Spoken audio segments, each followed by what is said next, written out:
নমস্কাৰ সকলোকে পুনৰবাৰ আপোন চৰ অন্য এটা ভিডিঅ' লৈ স্বাগতম জনাইছো। আপোনালোকে বাৰু পিএম কিষাণৰ পইচা লাভ কৰে নে? কমেন্ট সেকশনত জনাবচোন।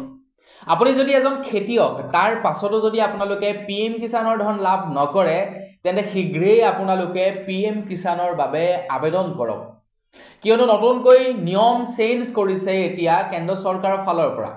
আৰু সেই নিয়ম অনুসৰি এতিয়া আপুনি যদি এজন প্ৰকৃত খেতিয়ক তেন্তে আপুনি পিএম কিষাণৰ ধন পোৱাটো এইটো নিশ্চিত। আপুনি যদি এতিয়ালৈকে পিএম কিষাণৰ ধন নাপায় তেন্তে শীঘ্ৰেই আবেদন কৰক। আৰু যিসকলে অলৰেডি পিএম কিষাণৰ ধন পাই আছে তেওঁলোকৰ কিন্তু নাম বাদ পৰিব এতিয়া পিএম কিষাণৰ তালিকাৰ পৰা। কিয় বাদ পৰিব সকলোবিলাক তথ্য আজিৰ এই ভিডিঅ'টোত আপোনালোকক জনাম। এতিয়ালৈকে হেনো আমাৰ ভাৰতবৰ্ষত প্ৰায় 416 কোটি টকা উদ্ধাৰ কৰিছে ভাৰত চৰকাৰে, যিখিনি টকা নেকি ভুৱা কৃষকে লাভ কৰি আছিলে। 416 কোটি টকা উদ্ধাৰ কৰিবলৈ সক্ষম হৈছে ভুৱা কৃষকৰ পৰা পিএম কিষাণৰ ধন। এতিয়া বহু কৃষকক এই 20 নম্বৰটো কিস্তিত তালিকাৰ পৰা নাম কাটি দিব। বহুতো কৃষকৰ নাম পিএম কিষাণৰ 20 নম্বৰটো যি নেকি তালিকা হ'ব সেই তালিকাৰ পৰা তেওঁলোকৰ নামটো কাটি দিয়া হ'ব আৰু বহুতো নতুন হিতাধিকাৰীৰ নাম এড কৰিব এতিয়া পিএম কিষাণৰ তালিকাত। তো আপুনিও যদি ধন লাভ কৰিব বিচাৰে তেন্তে আবেদন কৰক। আৰু যদিহে আপোনালোকে আগৰ পৰা পাই আছিলে তেন্তে আপোনালোকৰ নাম কিন্তু বাদ পৰিব পাৰে এতিয়া পিএম কিষাণৰ তালিকাৰ পৰা। কিয় সকলোবিলাক তথ্য আজিৰ এই ভিডিঅ'টোত আপোনালোকক জনাম। তো ভিডিঅ'টো প্ৰথমৰ পৰা শেষলৈকে চাই থাকিব। মই শ্ৰীপাঞ্জিত গগৈ, আপোনালোকে চাই আছে আপোন চৰ্টছ। আহক আৰম্ভ কৰোঁ আজিৰ ভিডিঅ'। আপুনি যেতিয়াই নেকি পিএম কিষাণৰ ধনৰ বাবে আবেদন কৰে তেতিয়া আপোনাৰ আবেদন পত্ৰখন গাঁওবুঢ়াৰ ওচৰলৈ যায়। অনলাইন মাধ্যমত আবেদন কৰে কিন্তু আবেদন পত্ৰখন গাঁওবুঢ়াৰ ওচৰলৈ যায়। গাঁওবুঢ়াই চিনি পায় যে মোৰ গাঁওখনৰ এই ব্যক্তিজনে খেতি কৰে নে নকৰে। তো তেখেতে চাই এপ্ৰুভ কৰে। এপ্ৰুভ কৰাৰ পাছত সেই কাগজখন যায় ডিষ্ট্ৰিক্ট লেভেলত আৰু ডিষ্ট্ৰিক্ট অফিচাৰে সেই কাগজখন চাব, দেখিব যে গাঁওবুঢ়াই এপ্ৰুভ কৰিছে।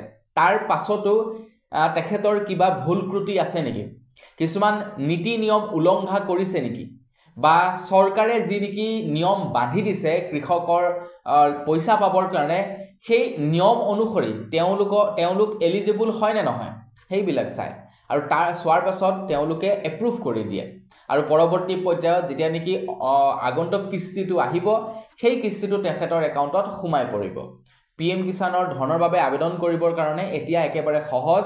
আপুনি কেৱল এটা ডিবিটি একাউণ্ট খোলক, আধাৰ কাৰ্ড, পান কাৰ্ড, মাটিৰ কাগজ, ৰেচন কাৰ্ড, ভোটাৰ কাৰ্ড লৈ এটা CSC চেণ্টাৰত যাওক আৰু তাত গৈ আপোনালোকে আবেদন কৰিব পাৰিব।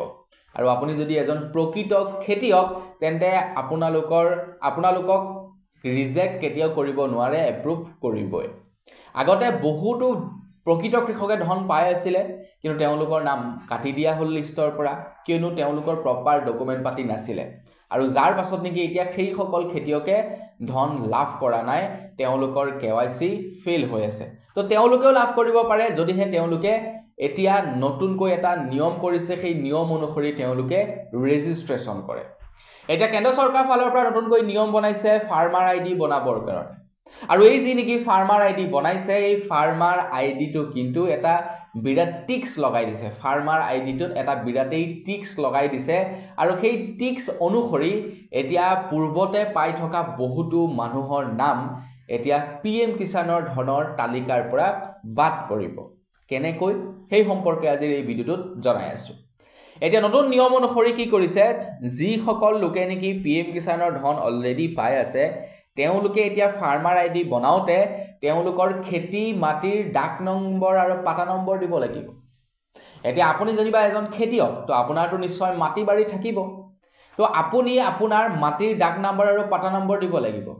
ধৰি লওক আপোনাৰ মাটি টুকুৰা আপোনাৰ নামত নাই, আপোনাৰ দেউতাৰ নামত আছে, তেতিয়াও চলি যাব, কোনো কথা নাই।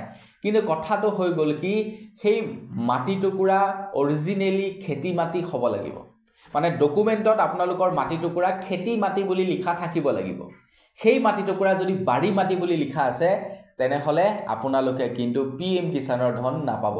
কিয়নো কাৰণ আপোনাৰ যিহেতু খেতি মাটিয়ে নাই তো আপুনি খেতি কৰে ক'ত গতিকে আপুনি PM কিষাণৰ ধন নাপাব এতিয়া এই সমস্যাটোৰ সৈতে যুঁজিছে একাংশ লোকৰ মাটি বাৰী আছে তেওঁলোকে আবেদন কৰিছে কিন্তু তেওঁলোকৰ খেতি মাটি নাই তেওঁলোকৰ বাৰী মাটি ঢেৰ আছে তেওঁলোকৰ মাটিখিনি বাৰী মাটি হৈ আছে তেওঁলোকে আবেদন কৰিছে কিন্তু তেওঁলোকে এইবাৰ ৰিজেক্ট হৈ যাব আবেদনেই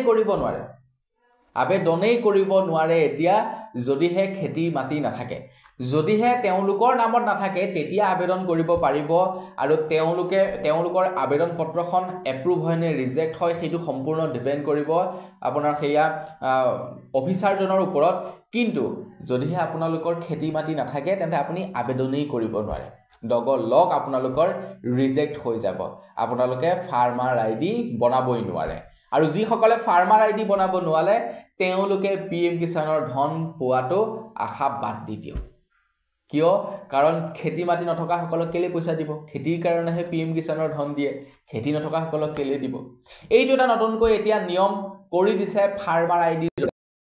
ফাৰ্মাৰ আইডি বনোৱাটো কম্পালসৰি কৰিছে তো সেইভাবে আপোনালোকক এইটো এটা মানে ফাৰ্মাৰ আইডি বনাব লাগিব ফাৰ্মাৰ আইডি যিসকলে নবনাব পৰৱৰ্তী ধন তেওঁলোকে লাভ নকৰিব তো আপোনালোকে শীঘ্ৰেই ফাৰ্মাৰ আইডি বনাওক আৰু যদি খেতি মাটি নাই তেন্তে বাদ দিয়ক এপ্লাই কৰিবলৈ বাদ দিয়ক আপোনালোকে এপ্লাই কৰিবই নোৱাৰে ফাৰ্মাৰ আইডি আপোনালোকৰ নবনে এতিয়া নতুন নিয়ম অনুসৰি আপোনালোকে কি এলিজিবল ক্ৰাইটেৰিয়াৰ ভিতৰত পৰিব লাগিব তেতিয়াহে আপোনালোকে ধন লাভ কৰিব আপুনি যদি এজন খেতিয়ক এতিয়ালৈকে যদি ধন পোৱা নাই আকৌ এবাৰ আপোনালোকে ফাৰ্মাৰ আইডি ৰেজিষ্ট্ৰেচন কৰক তেতিয়া আপোনালোকে ধন লাভ কৰিব যেহেতু বহুতো মানুহৰ নাম এতিয়া বাদ পৰিব PM কিষাণৰ তালিকাৰ পৰা তো আপোনালোকে কি নতুন যোগ্যতা বান্ধি দিছে এক নম্বৰ হৈ গ'ল কোনো ধৰণৰ প্ৰতিষ্ঠানিক মাটিৰ মালিকে এই আঁচনিৰ বাবে আবেদন কৰিব নোৱাৰিব দ্বিতীয়তে পৰিয়ালৰ কোনো সদস্যই পূৰ্বৰ মূল্যায়ন বৰ্ষত আয়কৰ দাতা হোৱাটো হ'ব নালাগিব